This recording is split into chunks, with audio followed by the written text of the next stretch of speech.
Hello, people. Hello, hello.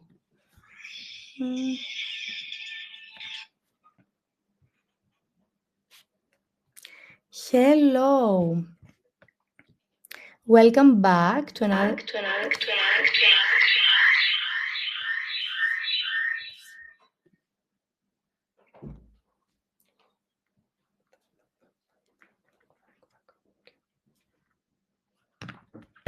Hello, can you hear me? Amazing. Welcome back to another episode of Probably Something. I'm your host, Georgia, Community Manager at LayerX. And I'm super excited to have you back with us.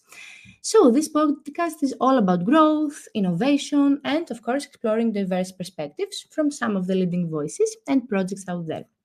So today we're going to dive into the world of women in Web3 and hearing about their challenges, their unique take on the ecosystem, and so much more. Our goal with this episode is to not have a specific agenda, but instead highlight the women personalities that are building Web3 and the challenges they face, and hopefully inspire or empower other women to follow along.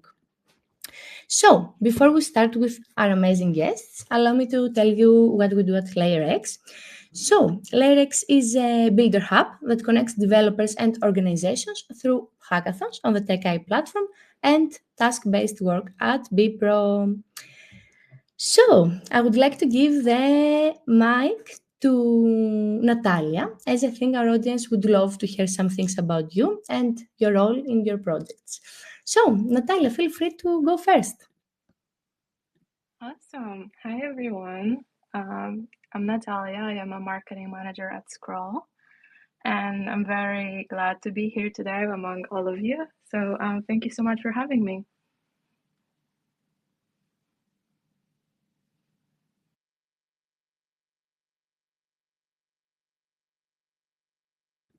So I think that we have a small hidden connection. So I would like to ask for Joanna to tell us a little bit about your experience and your project.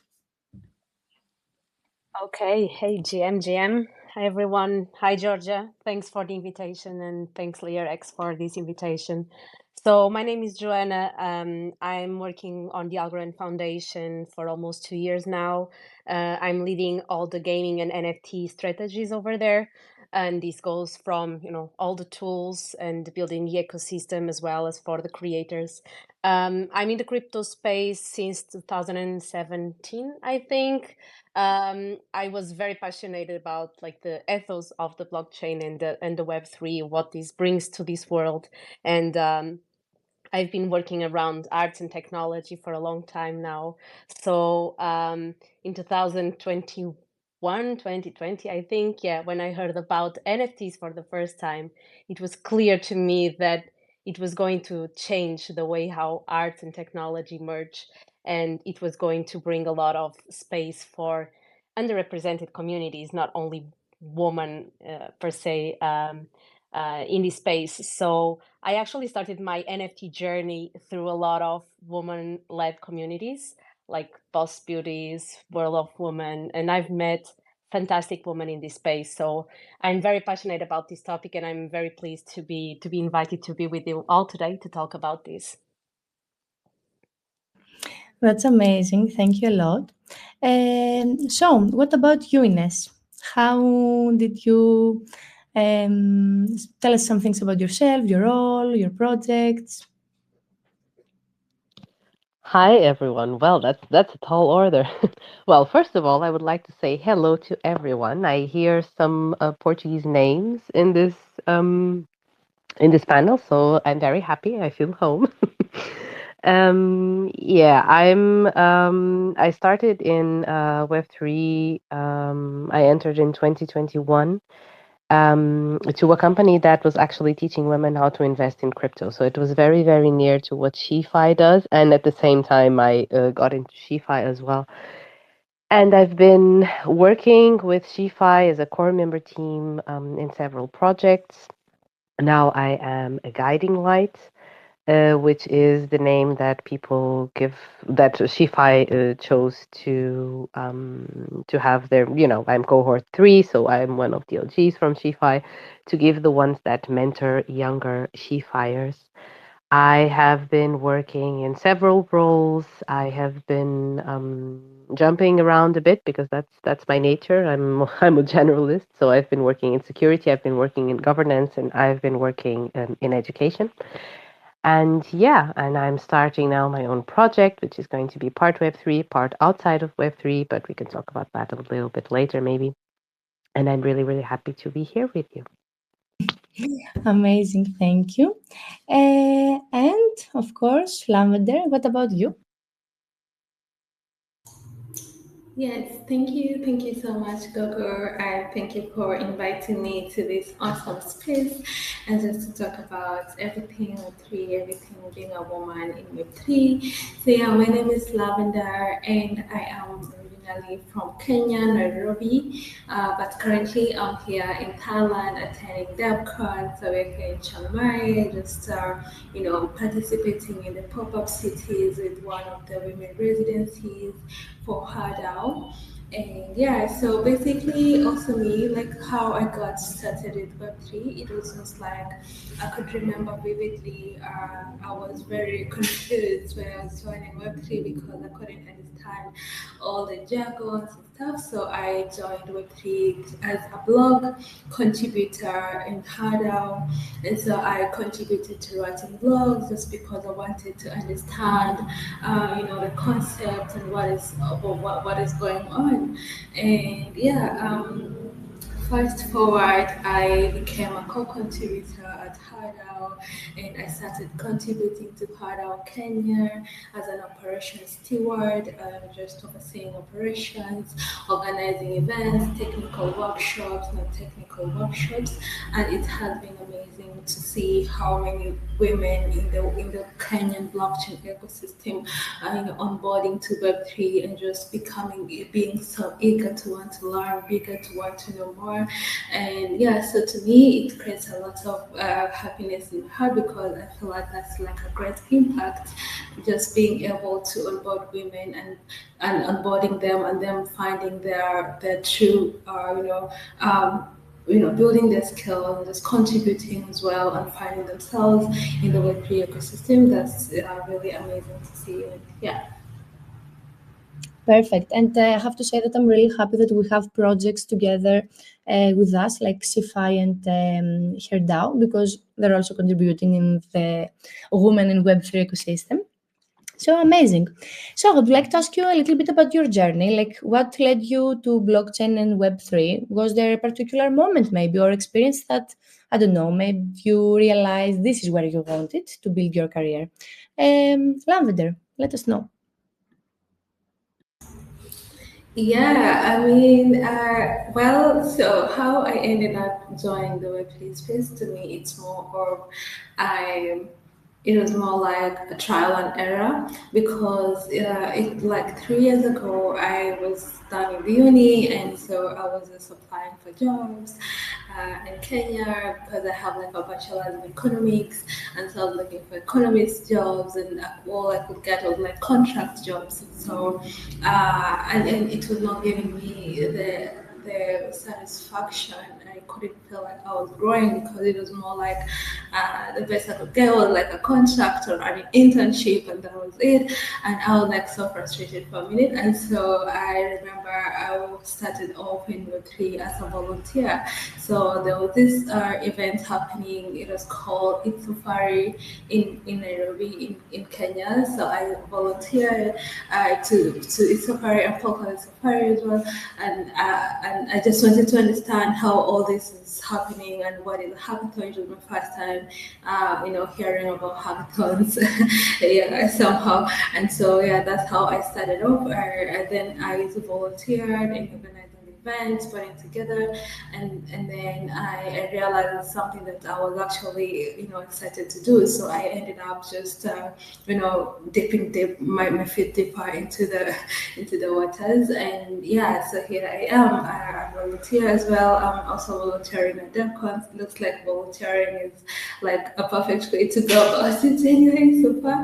And yeah, so that's how it all started until I started engaging more in terms of putting together educational workshops, technical workshops. I just wanted to upskill myself, so I enrolled to like different platforms like Cypress, Updraft.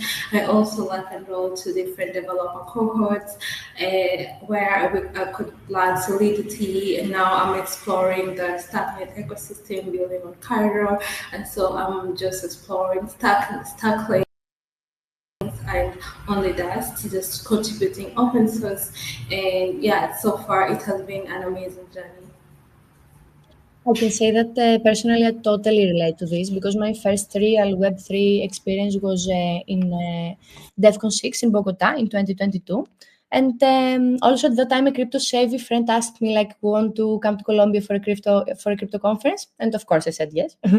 And then of course the trip was incredible, but even that I attended only for some days in the conference, it sparked my curiosity. And over the next years, I dove deeper, exploring conferences, learning about Ethereum. And of course, this also led me to DevConnect Istanbul, that I was also a lead volunteer there, where I also met Lavender. Amazing. So, what about you, Joanna? Yeah, so actually, before I started my Web3 journey, I was working on the fashion and technology ecosystem. So we were consulting big companies like, Chanel, Louis Vuitton, Mercedes, BMW, like the big ones that were interested in the future of fashion. And we were talking a lot about like the metaverse and, these kind of digital these digital personas that we are, right? How we behave in the digital world, etc. So we ended up supporting one big project called The Fabricant, which ended up minting the first dress on the blockchain. And at the time, we were talking about NFTs without talking about NFTs. We were talking about decentralization and all of these concepts, which got me very curious about this. And when I started educating myself, so I'm a self-taught in the space. And when I started educating myself in this space, I was so in love that I decided to quit to learn as much as I could. And I told myself, like, I'm going to work in this space because I really believe that this is going to change the world and change the way how we behave, much more than just the digital realities, right? So I really gave up on everything that was kind of my past jobs and focused on learning as much as I could. And for that, what I did was to immerse myself into a lot of crypto communities. And for me, the woman-led ones. So it's funny because the way how I started, I ended up entering like this crypto bro community. which was a big learning for myself, and I was quite ashamed sometimes to be a woman in this space, and those men were not supportive at all. So I decided to kind of like, okay, I need to look for my friendies here and to my crew in this space, and I ended up finding a lot of really fantastic woman-led communities that got me even more curious about this space. So as I said before, I'm very thankful for all the women I've met so far, and for the woman who taught me so much in the beginning. And I really feel that it's like, part of the impact I can have in this space is also about, onboarding more women, um, teaching more women how to thrive in this space, and really passing the good word, because I think that I was kind of the victim of the bad word in the beginning, which I'm very thankful for. But yeah, I think it was kind of like super organic journey, and I'm very thankful for everything that happened. So I think that I ended up in the right space, right? But it was quite a journey, I would say. That's really amazing. Yeah. And not that I'm a community manager, but I have to say that community, I think it's so important. It's so important. And I'm really happy that you find your communities. Amazing. So, Natalia, what about you? Yeah, it's so amazing hearing all of those stories.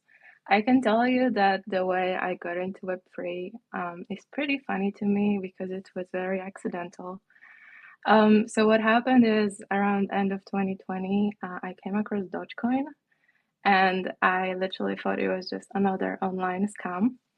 But there was something in my brain, just like thought of being curious and learning more.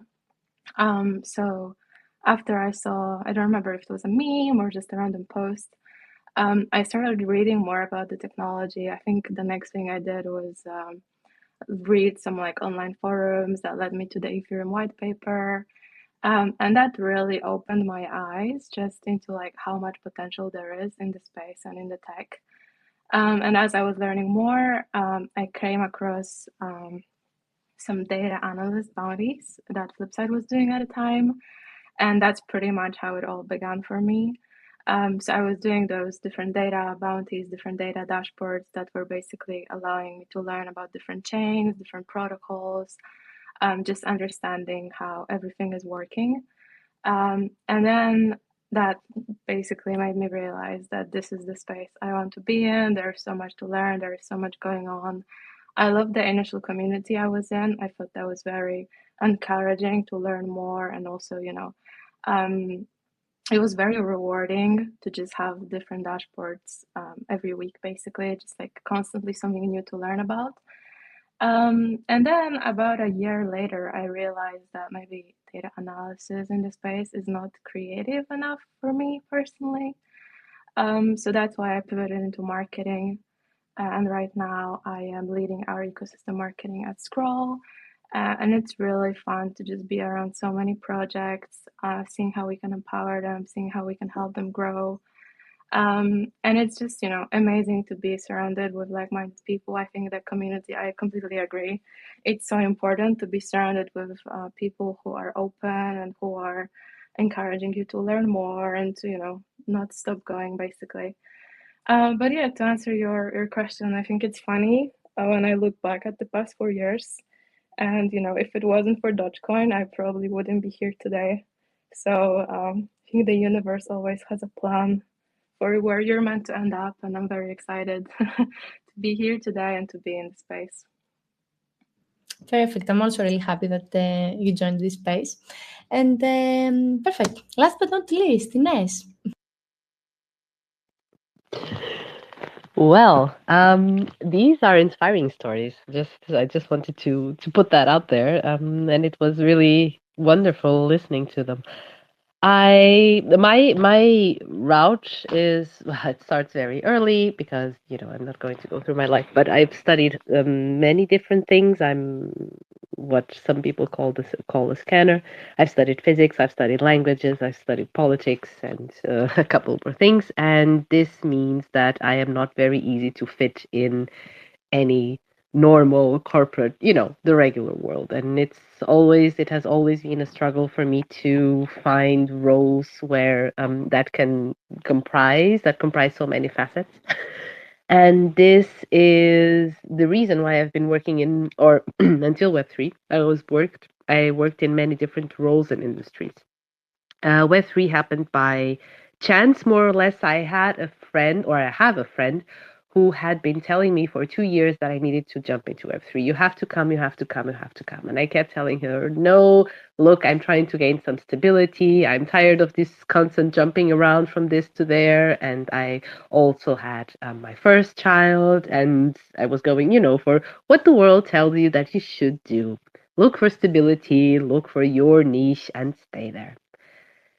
But as Natalia, I think it was saying, the universe has a plan. So I ended up getting a wonderful invitation from someone who was starting a project to bring women into Web3 or to teach women about investment in Web3 to be exact, and the possibility or the perspective of actually being able to contribute to gender equality in a space that was just emerging and that has so much potential that completely caught me. And I said yes.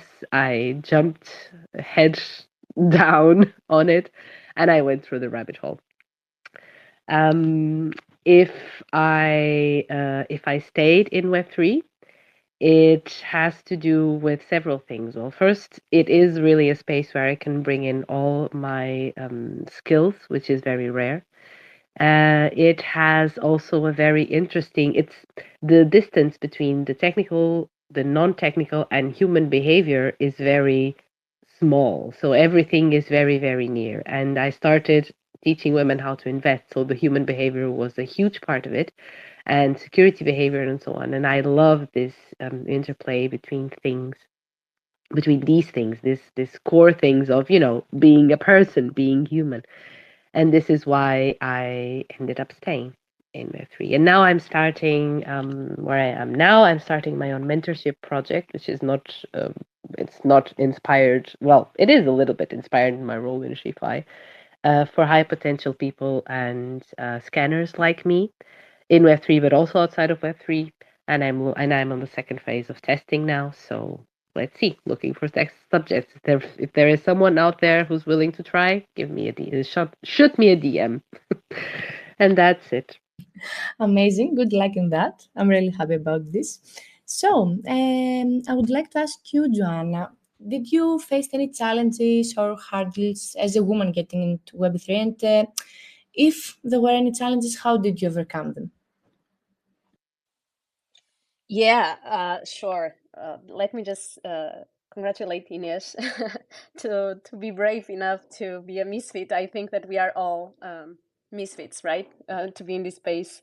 But yeah, so Georgia, to your question, as I said, I was when I started, I was like completely alone. Like I went down to the rabbit hole to really learn as much as I could. I read a lot, but at some point I felt the need to talk about this with someone, right? Okay, my boyfriend was at the time aware of this space, but I wanted more. I wanted to find my, my community in here. And as I said, like I went down on Twitter. I started talking with people. I saw some projects that sounded interesting. I jumped into their Discord servers.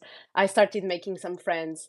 And as I said, I found myself in a very like crypto bro kind of community, which was not pleasant at all. It was quite challenging to be one of the only women in there and to try to, be transparent about my fears, my doubts, everything that I wanted to learn, and to feel that it was not welcoming at all, and not an open space for to be a woman with fears and doubts. And I found myself into kind of not only a scammy situation, but also in a place that I started questioning if there was space for women in this technology.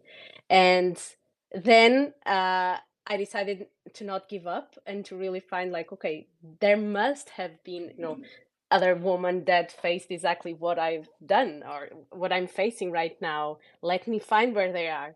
And again, I went down to the rabbit hole again, into Twitter, finding my own crew, and I ended up finding fantastic women, and some of them are founders of so many inspiring projects out there. So, and what I feel is that, as I said before, I'm very thankful for this journey, and I'm very thankful for all the things I've felt in the very beginning, and where it took me further on. But I also feel that um, there is still a lot of women that feel that this is a bro space, right? This is a kind of like a male dominated space. And even though there are fantastic projects like H.E.R DAO, like SheFi, so many cool, NFT projects and communities out there, I still feel that there's a lot to be done. And I think that, conversations like these should be more open, should be more common. And I don't feel that, it's a woman's only problem, right? I think that it's about putting men and women together and talking about the same things in the same level. So yeah, I think that's in a nutshell, that's kind of my journey and the challenges I've faced, even though there are much more than these ones, but I think that is kind of like the one that took me here where I am.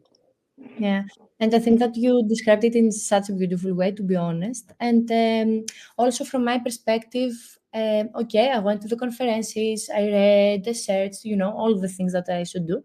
But at the same time, it was a childhood friend of mine that she was already in Web3. We had a call, we discussed about things, and she proposed so many things. For example, SheFi, it was among them, and companies to watch, newsletters to subscribe, and it's amazing to have women in your network that can support you. And actually, this is also how my Web3 journey really took off. But for sure, there are many challenges. But, you have to stay resilient, focus on your skills, and of course, connect with supportive people in the space. So, in your view, Natalia, how was the role of women in Web3 evolved? I think, okay, maybe some things are changing, maybe not. Do you feel that the environment is becoming more inclusive and welcoming for women? That's a good question. I would say it's definitely evolving. I think we are definitely, heading in the right direction with those amazing projects like H.E.R DAO and SheFi. In terms of like whether it's becoming more inclusive, I would say I completely agree with Joanna. There is still a lot of work to be done, but I think looking back into my own like story and how it all started for me, we are definitely not where we were initially. I can tell you that when I first joined the space, it kind of reminded me of my old physics or maths classes when I was one of the very few females in a room. And this was kind of the similar feeling I got when I was attending some of the early conferences like Eve Denver and others.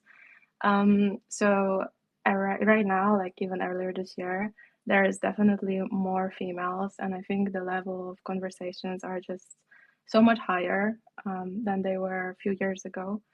And if I was to join the space today, I would definitely have more clarity on like where to go and where to seek support, whether it's SheFi or H.E.R or any of the other amazing, encouraging female owners and female entrepreneurs that are in Web3 today. So I think, yeah, again, the space is evolving very quickly, and I think as it's evolving, there is more and more females that are being encouraged to speak up and to then, have the network effect of encouraging other women, and that is always, amazing to see. So yeah. Yeah, for sure. And also, exactly what you said. Okay, of course, we are appreciating SheFi and H.E.R because we have speakers today that they're part of these projects. But of course, there are many other projects that are supporting and empowering women in Web3, and we have to appreciate them as well. Amazing. What about you, Lavender? Do you think that the role of women in Web3 has evolved?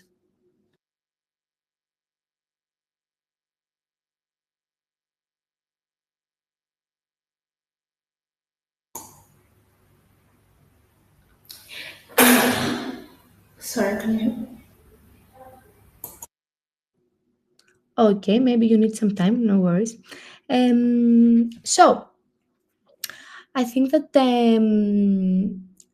there are more ways, let's say, to include or have to have an inclusive or supportive culture for women in Web3, and I think that there are many ways. I have many thoughts about this discussion generally and about these questions, but I would like to ask you, Joanna, like, how do you see it? Like, can we foster a more inclusive and supportive culture for women, and how?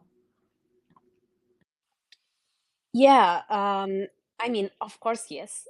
The answer is yes, we can, we should. I think that the solution goes through, really talking about it more often and more openly. I think that, having more women in executive positions. I'm, looking at the Algorand Foundation, it's very inspiring to see that more than half of the executives are women, and that, my managers, directors are all women. So I learn a lot from them and from their journey too.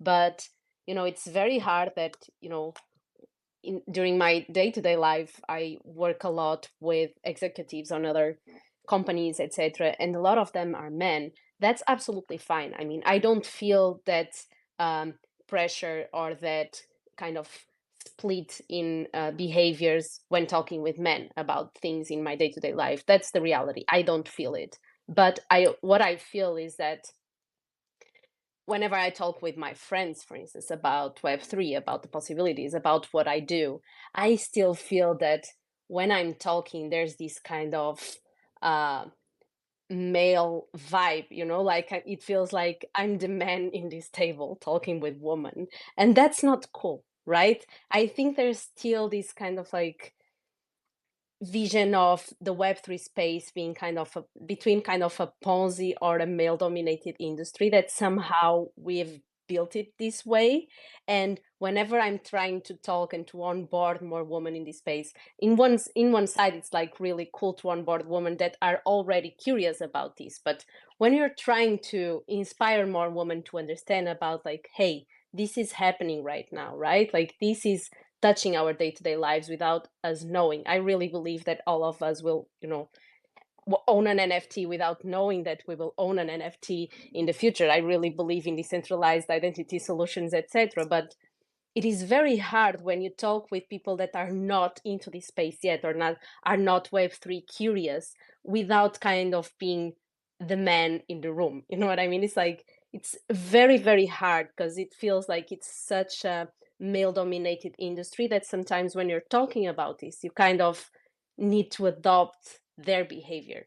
which for me is still kind of a daily fight that I have with myself.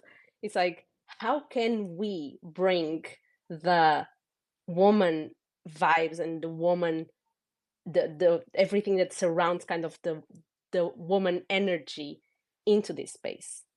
For me, that's still a question that I don't have the answer, to be honest. So yeah, to your question, Georgia, I think that yes, there's still a lot to be done in this space. I think that we all, like all of the women and men that are here already, have a big role in it. I think that's not a woman only role or a woman only mission.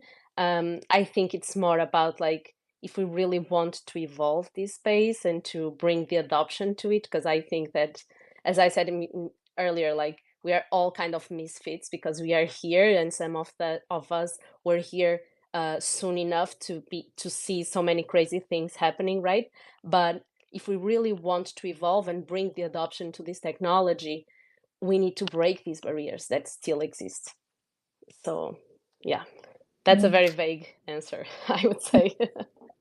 I would say that personally, as Georgia, I totally agree with you, and especially the thought that okay, I have to explain myself now. I have to explain my knowledge. When I'm part of a table that consists of men, not to being yes men or something like that. This is not the point of discussion, but we still see that. And yeah, so I would like to ask you, Ines, like, do you see how? Do you have a vision maybe that how can we be more inclusive and supportive to create this culture for women in Web3? I think Joanna touched in some very, very important points already.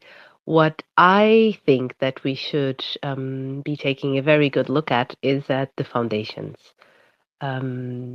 We sometimes I feel like, looking from a very high level perspective point, I think that, or it feels sometimes like we are creating the old world in the new world. What Joanna was saying, that we feel like we need to explain ourselves, even if in the space or in some companies there is a culture that is feminine enough. And when I say feminine, I'm not talking about lots of women. I'm talking about feminine in the principal sense, feminine in terms of more cooperation based instead of so much competition based. For example, there are other things.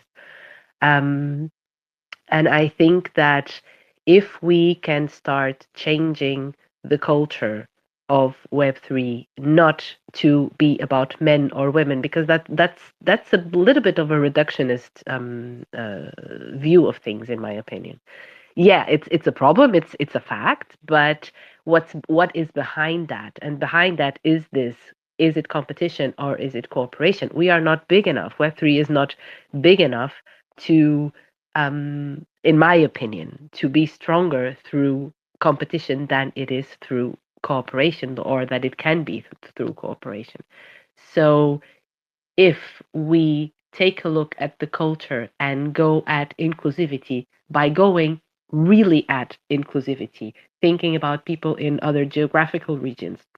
The cultures are very different in other places of the world, and they are based on different principles. So, if we can go at it through that lens, I think that inclusivity will rise as a whole, and then the problem, men versus women, will be smaller, or will not have such the dominance that it brings. In terms of male dominated versus female presence, yes, I think we all need our communities. I think I, as a woman, as I don't know, as a mother, as a neurodivergent person, I need to find a community that lifts me up, that gives me the strength and gives me the confidence to then get out of that community and talk to other people. And I think this is also very, very important, because I don't think that we can actually create many ripples as as women community, that's what we're doing here today. If we are not talking outside of our bubbles, we need to be talking to other people. And if we get our strength from our homogeneous communities, if I can call them like that, and then bring it out in the world, and then go back for more strength, and then go back in the world, then this creates a ripple effect that should increase, I hope at least, increase inclusivity for everyone, because this is what Web3 was supposed to be about. I'm talking about the white paper, the Bitcoin white paper. We were supposed Web3 or crypto was supposed to be inclusive. This is why it was created. And sometimes I fear that we have veered a little bit in the wrong direction. I hope I'm wrong. Perfect. And okay, as a person with a background in education, because it started like that in my career path, I would say that for me, education is this ripple effect, you know. And I wanted to ask you, Natalia, like, do you see education influencing the increase in women's participation in Web3? 100%. 100%. There's this phrase that I think a lot about, which is talent is distributed equally, but opportunities are not. And I think education is so key to unlocking those opportunities for people, whether that is, across the world, across different developing countries, across genders. And I think going back to the point mentioned earlier, is that confidence is also key, right? If someone is keen to learn something about the space or about a technology concept, even if they come across an article or something like that, they will grasp maybe some of the concepts. But if there is no encouragement for them to learn more and become more confident, they'll probably just leave at it. And I think if there is more and more emerging educational platforms and communities that are very focused on educating, whether it's females or males or basically anyone who is just keen to learn, I think we will just increase the right direction of where the space should be going. And I think education is very, very, very, very important. And I can tell you a little bit about what we're doing at Scroll. So we have this platform called Level Up that is being led by our amazing head of DevRel, Emily, who is a very inspiring female as well. And it's a platform that is encouraging everyone to. It's a very low entry barrier where you can just come in, do some solidity challenges, and then we have a big community of people who are just getting started. So I think you can look at it and say, okay, we just had a 10-year anniversary of Bitcoin. We are already 10 years in. It's a saturated space, but I completely disagree. And I think we're so early on. And the more emerging educational platforms there are, the more people will join the space and the more, amazing consumer products and things like that will be built. So I would say, again, education is 100% key. Perfect, thank you. And I would say for sure, in general, education is really important, but especially in an ecosystem that the knowledge is changing. We have so many changes every time, we're evolving, so I think it's really important. Amazing. And talking about the education, I would like to ask you, Lavender, if you have like a success story or highlight from H.E.R DAO that maybe showcases how the community, let's say, is driving positive change for women in Web3.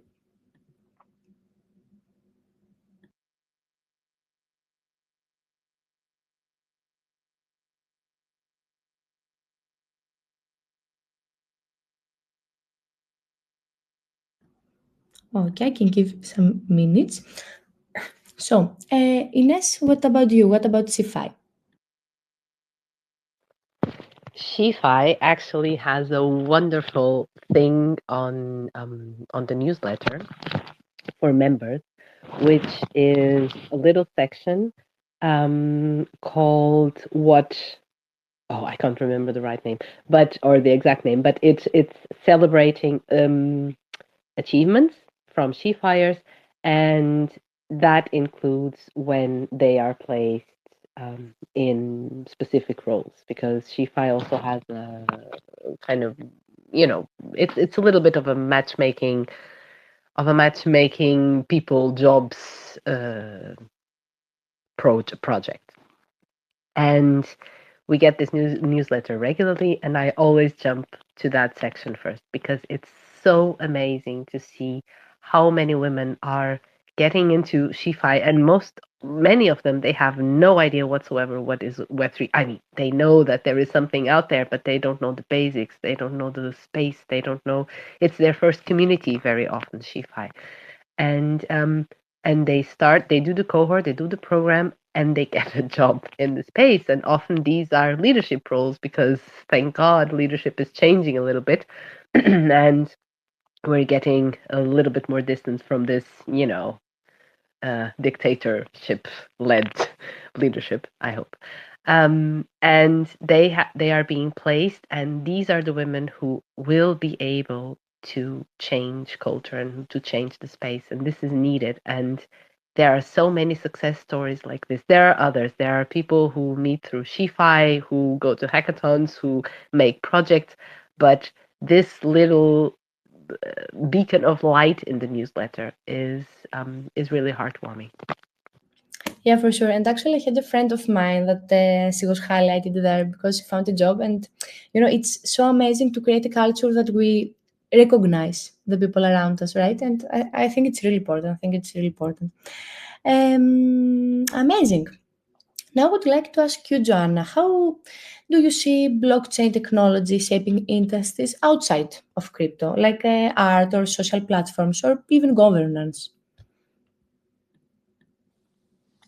Yeah, I mean, as I said, I think that in the near future, all of us will own an NFT without knowing that we own an NFT. I'm a true believer that this technology is going to impact everything. I mean, on my day-to-day life, I work with many fantastic projects like TravelX, for instance. They are tokenizing airline tickets. So if you travel in the South America, probably you have your own flying ticket being an NFT without knowing that. So they mint the NFTs on the blockchain in real time, and this eases a lot of their back end work. But now what they're doing is actually creating a marketplace, because what I feel is that outside the Web3 world, we don't, or a lot of us don't think what we are doing with our lives, right? We as humans are losing total control of our lives, right? You buy an airline ticket, but you don't own it. The only person that owns it is actually the airline company, right? Because if you cannot attend that flight, you cannot do anything with that ticket, for instance. So you don't really own it. Every post we do on Instagram, we don't own it. The entity that owns it is Meta, it's not us, right? So I feel that a lot of people live in these digital worlds and we do everything online without really knowing what we're doing with our own lives. And as I was telling you before, every time I go to my friends and try to explain them this, like, hey guys, have you ever thought of this? Have you ever thought that whenever you need to fly, you need to carry your passport that is kind of like piece of paper, but you're in the 21st century, and the only way to do it is because there's no adopted technology that allows you to have your digital identity somewhere in the digital world in a very secure way, and blockchain can change that. So what I feel is that part of the world, and when I say part, is a very niche part of the world that I'm very happy to see so many people in this room, and to see so many people in this space. But we are still a niche, right? We are still the niche of the misfits that really believe in these technologies, that understand that we need something like this, and we need to think on our own sovereignty, right? Like we need to think that on the control that we have on our lives. But there is still a big part of the world that don't think about these things, and that is still kind of ignoring this. So I think there's this big gap, and of course, like, I'm not talking about women and men here. I'm talking of a more of a bigger problem. But what I feel is that a lot of women, or more women than men, don't think about these things and don't have the knowledge, or don't have kind of the need to think on these things. And that, to me, worries me a lot, right? Like, to look into these younger generations. I have a niece, she's 7 years old, and to me it worries me, right? Like, that she's so much into the digital world without really being, taught about, having control of your own life, of your identity in these digital worlds, etc. So I think there's still this big gap, and that goes beyond, the gender equality issue, that needs to be talked, and needs to be discussed more often. And I think that, to your previous point, I think that education is key. I think that it's about, like, educating the women who are curious about these topics in this space, but it's about, like, going beyond this, like going into schools, educating the kids, like really talking about these from the roots, right? From the sovereignty point of view of, like, what are we doing with our lives. And I think that this, what really inspires me and what I really love about this technology and the Web3 space in general, is that, yes, it gives you back the control, but I think that before that you need to think on what control means, right? And yeah, for that I think education is key. Thank you a lot. And actually, I think that blockchain in general is breaking traditional gatekeeping everywhere. And I really like your input. So, I would like to ask you now that we talked about, maybe we made a small comparison like to other industries. Like, what does Web3 doing well? Like, that other industries aren't. And Natalia, from your personal experience and point of view, what do you think that Web3 is doing well? Yeah, I think comparing Web3 and Web2, I would say it's a space that is definitely more transparent. So for example, right now, if I want to understand something, or how something works, or how a protocol is built, I can probably just look it up and there will be an article or a blog explaining, or maybe I can just go to GitHub and see the code there directly. And I think this is not something that is super present in Web2. Like, for example, in comparison, we were talking about Meta earlier. If I want to understand, I don't know, Facebook's algorithm, I don't think it would be a very straightforward answer that I could get very quickly.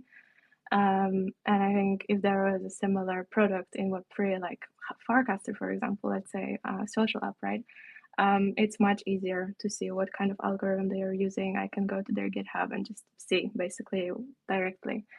And I think another thing that is very cool to see now with all of the amazing emerging communities is that Web3 is full of this vibe that we're building all of this together.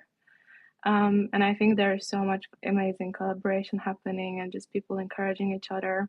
And I'm sure similar things are happening in Web2 as well.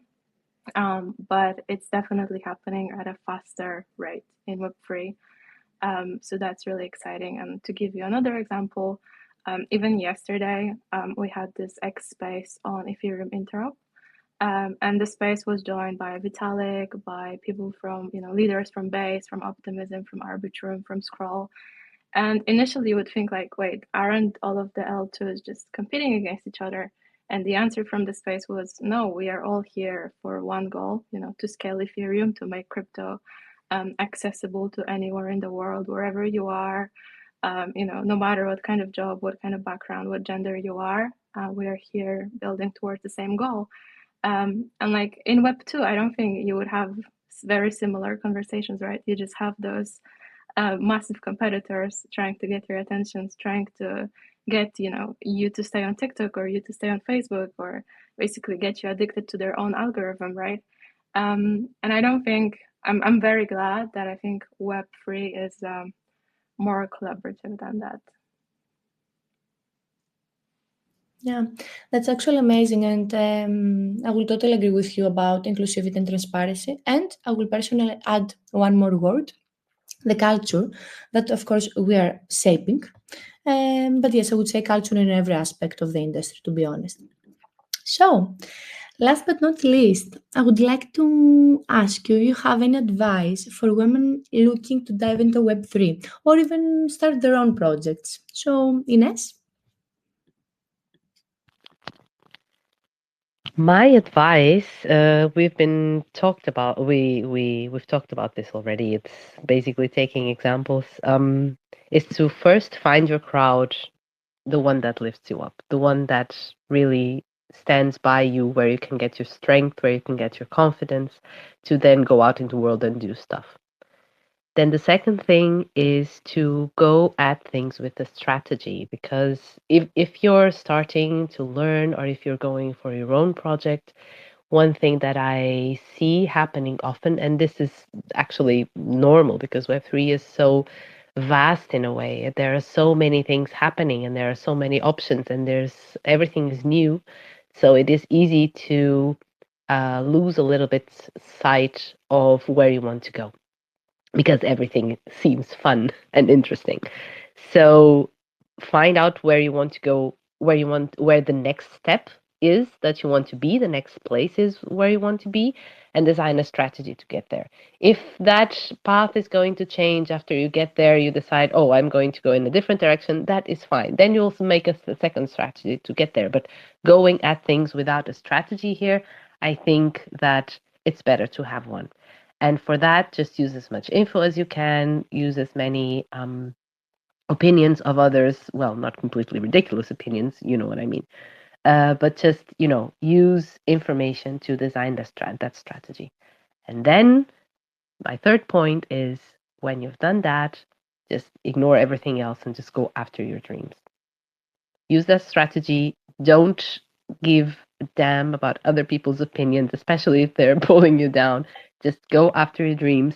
Go do what you have to do and what you want to do with good tools, with a solid foundation, with a community, behind you, and go change the world. That's why we're all here, I think. That's amazing. Thank you for your answer. Lavender, what about you? Any advice that you would like to give?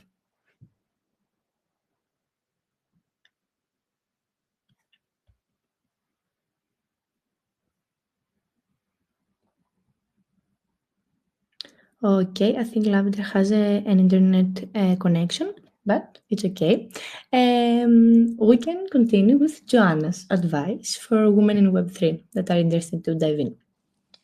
Sure. So I think that Inês pretty much covered everything. I would just add that you shouldn't be afraid to ask. I think that, there's still a lot of black holes in this space. There's still a lot of really complex things that are happening and changing on kind of a daily basis almost. So don't be afraid to ask. I think that, everyone that is in this space already is still learning. I feel this every day. Like I learn every day on my job. I'm constantly kind of being updated about things that changed, things that look different now, and things like, also with all the laws and compliances, like everything is changing. And I think that this technology is trying to adapt as much as possible to the world. So don't be afraid to ask, and don't feel that you're just left alone in this space. I think that we are all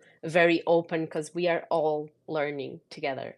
And the second thing, and to Inês' points, I think it's a really good one on kind of building your own strategy. Like, be very clear and true to yourself or where you want to go in this space. There's a lot of people that enter the space thinking they'll become rich from one day to the other, or they'll just become investors and kind of retired in their 30s or so. And I think there's still too much miscommunication around what this space is and what are the opportunities here. I think it's a vast world of opportunities. I would say, if you're looking to join the technology or like the tech world between the Web 2 and the Web 3, I would say in the Web 3 there are much more opportunities and much more interesting ones, but really commit to and be true to what you aim at joining this space, and be true to yourself, talk with others, get as much as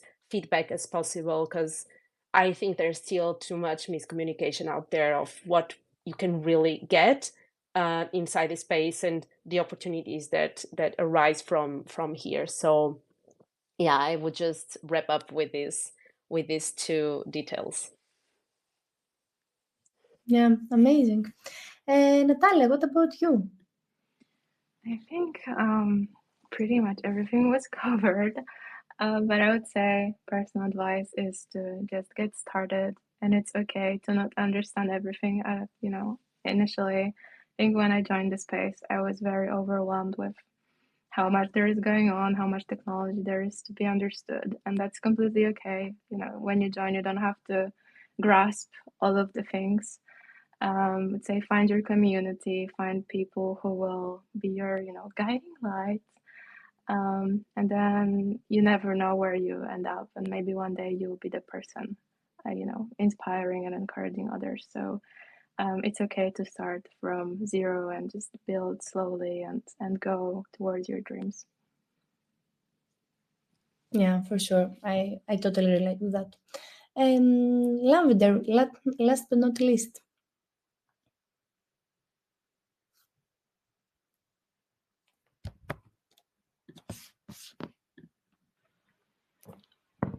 Can you hear me? Yes, yes, yes. Yay. I'm so sorry for the technical hitches, and thank you so much for your patience. Yeah. So just to add on what the wonderful ladies have already shared, I mean, of course, education is one thing, and like finding resources, because from time to time, education is one thing, but then when it comes to like documented information, the self-paced information that builders would want to go through in throughout that developer journey, like that are beginner friendly. We have like those resources that like for instance with the developer tools, like relevant developer tools like the scaffold it, that is making development become so easy. And as much as we are keep on building with the evolving developer tools, I think that's like really really exciting to see in this space. And yeah, so just to also add on to that, like I feel like also like finding authentic communities that you can become your authentic self to contribute is something that is very very vital and is very key. So yeah, I mean that is one thing that when I joined the community, I wish that I could know, like how to identify authentic communities for you to be able to create a subspace for you and for others, basically a public good for everybody that in that community to just be safe, to feel safe, and to want to build together. And it's very important collectively. It's very important. So yeah, so I think that's all I could like just share. Yeah, thank you. Amazing. Thank you. And for sure, I will agree with community. So that's a wrap for the second episode of Probably Something. A huge thank you to all of our guests, Natalia, Lavender, Joana, and Inês, for joining us and sharing your insights. It was great having you all in the show. And of course, a big thank you to all of our listeners for tuning in. We're giving a proof of participation NFT to commemorate this episode. So maybe just like Joanna said, maybe sometime everyone will have an NFT. It's your time to start now. So make sure to claim yours and show off that you were part of this conversation. And you can find the NFT linked in our latest tweet and Discord server and Telegram community group chat. So, before we go, any final words that you didn't have the chance to share with us?